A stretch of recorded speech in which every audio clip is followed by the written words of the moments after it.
Now let's take a look at some of your thoughts following Kale's segment last night, looking at Pacific salmon. Thousands of people have already watched it on the KGW YouTube channel.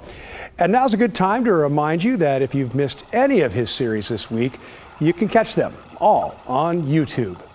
Well, Larry had this to say last night. For decades, indiscriminate harvest for 10 months occurs in Alaska and Canada, sells 50 to 60% of our adult Chinook. Big Chinook, vulnerable for several years, are rare from long-term vulnerability. Smaller fish leave fewer eggs, never gains back.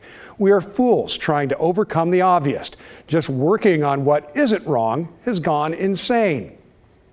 Well, several of you shared concerns about overfishing, including Greg, who wrote, "There is commercial overharvest in our ocean. Foreign countries, along with Alaska and Canada, overharvest many of our fish returning to Oregon, Washington, and Idaho. Management needs to curtail the harvest." And how about this from a YouTube viewer saying states should do a better job regulating seasons? I'm a commercial salmon trawler and avid sports fisherman in the Pacific Northwest, and it's frustrating watching our commercial seasons close but leave the estuary fisheries open. I understand that the rivers that are open have maintained a healthy stock of salmon, so they allow harvest on those rivers. But if there's a lack of salmon on the coast, maybe we should give the river systems a break. And many of you have honed in on the dam and hatchery aspect of the story. Kale shared how hatchery salmon have altered genetics, giving them a lower chance for survival. And if those hatchery salmon breed with the wild salmon, those genes are passed down.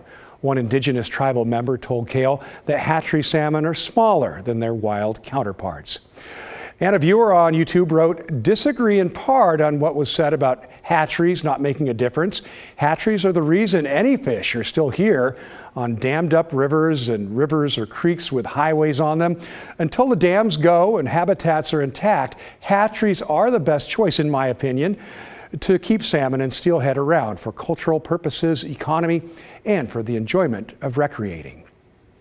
And finally, a viewer who did not leave us a name wrote to us, "Sure, in a perfect world, most of the dams would not be there, but with our population, how would we raise enough food without irrigation? How would we generate enough power to heat houses and run cars? And all we would need is more trucks because they could not navigate the river, not to mention the recreation." Hey, thanks for sharing your thoughts with us, and keep them coming. During tomorrow's show, we will feature more of your opinions, and Kay will be answering some of your questions. So if you've got something simmering on your mind, send it our way right now. Just email the story at kgw.com.